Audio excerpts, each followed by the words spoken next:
Hey everyone, here we are with another live action film from Disney. They have been doing multiple movies in the past, and still I'm pretty sure they won't stop anytime soon, of course. But they've done Jungle Book, Mulan, Aladdin, Beauty and the Beast, and the list just continues on. And this weekend, Memorial Weekend, we are getting the Little Mermaid. If you guys can float all the way back to 1989, that's when the movie first came out for the first time. I remember just sitting back, relaxing, enjoying the film, eating my popcorn and drinking. Having a great time.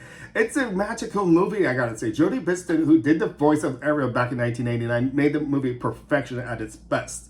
So when I went to see this movie, the new movie that came out this weekend, I tried to have an open mind. At one point, I almost didn't want to go to this movie because there's Little Mermaid is so perfected at what it's good. It's so magical.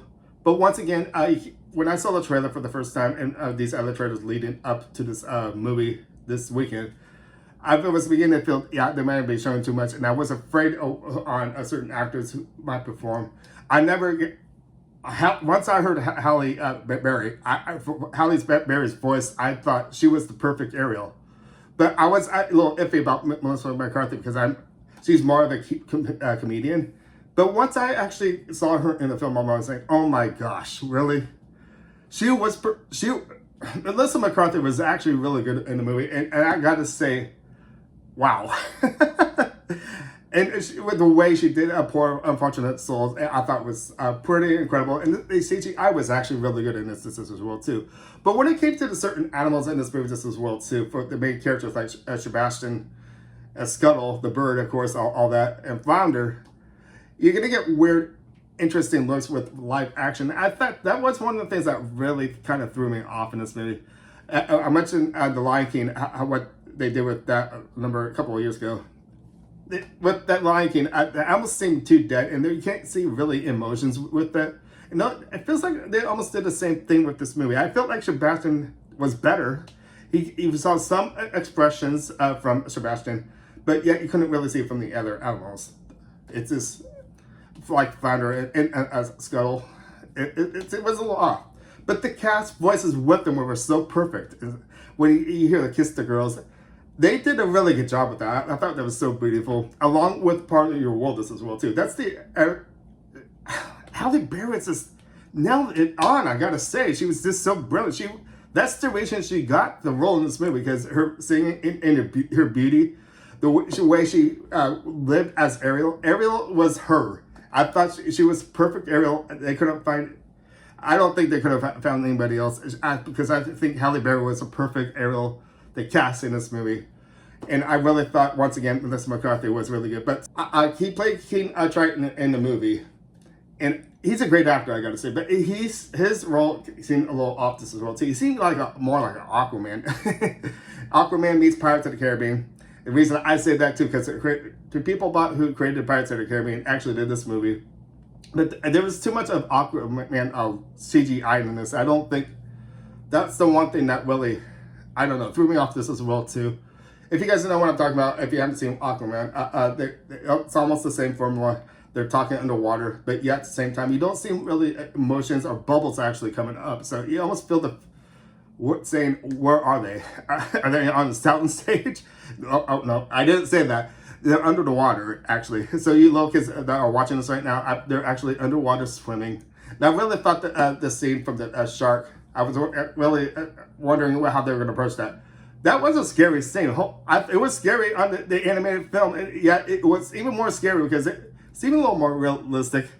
But you kind of knew what was going to happen. It was almost the same motions they actually played in an animated film. But it was pretty fun, I gotta say. The whole movie was really fun. And the songs were good. The extra songs that were actually in this movie from Lin-Manuel, who actually added a couple of songs to this movie, I really don't feel it was needed.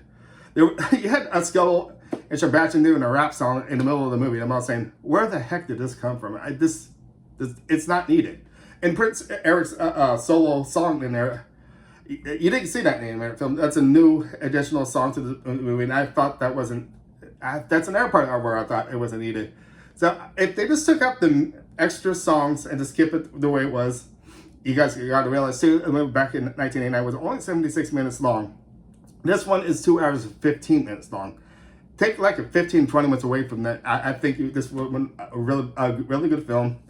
If you rely on Disney doing these live action films, you're going to realize most of the scenes that you're going to see in the movie are going to be identical to the animated films.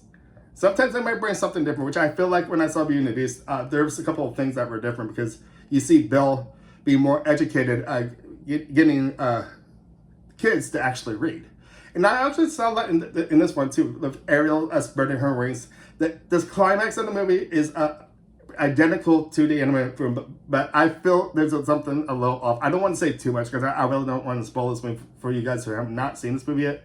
But for those who have seen it, you probably realize what I'm talking about. Because with Prince Eric and Ariel being at the end of the movie, with Ursula rising up to the sea, I'm not giving anything away. If you guys have seen the animated version, I'm not giving anything away. But they did it so well. It's so dark too. So I do warn you guys for if you're parents, your kids. This reminder, this probably on the line of probably one of the scarier movies I've seen for live action. This as well too. But the thing I really wish about these live action, I really wish they would actually change their formula a little bit with Disney. Maybe think outside the box, actually. I say this too because one of my favorite films, what they actually did with live animation is Maleficent. And the reason I'm saying outside the box with that one, because, yeah, you know the story of the Sleeping Beauty, and that actually was tied in with Maleficent. But it was her story. It was her origin story. Why can't Disney start thinking about origin stories and not do maybe like these remakes from their old animated movies? Try to think outside the box more. I think that would be interesting, wouldn't it? Leave some comments down below. I'd love to hear what you guys got to say. But otherwise, I really enjoyed this movie. The music was brilliant. Halle Bailey stole the show. And actually, I got to say, Melissa McCarthy actually did this as well, too. Go out and check it. I was afraid to see it, but I'm glad I went to see it because it was probably one of the better live-action films I've ever seen from Disney. I did like Aladdin a little more. Actually, wait, I shouldn't say that. I liked Aladdin, but I actually think I liked the Little Mermaid a little more, actually, to tell the truth. So give it a try. I hope this review actually helps for you guys to actually see it. Let me know what you guys actually thought about it. And for those who have not seen it, check it out. It's pretty good. And along the line of this movie, I'll actually give this movie like a B-. It tried. But I gotta say, I still had a fun time at the same time. So anyways, my name is Ryan. Thank you for watching. Make sure to give it a thumbs up, subscribe. And I'll see you next time after movies. See you guys later. Bye.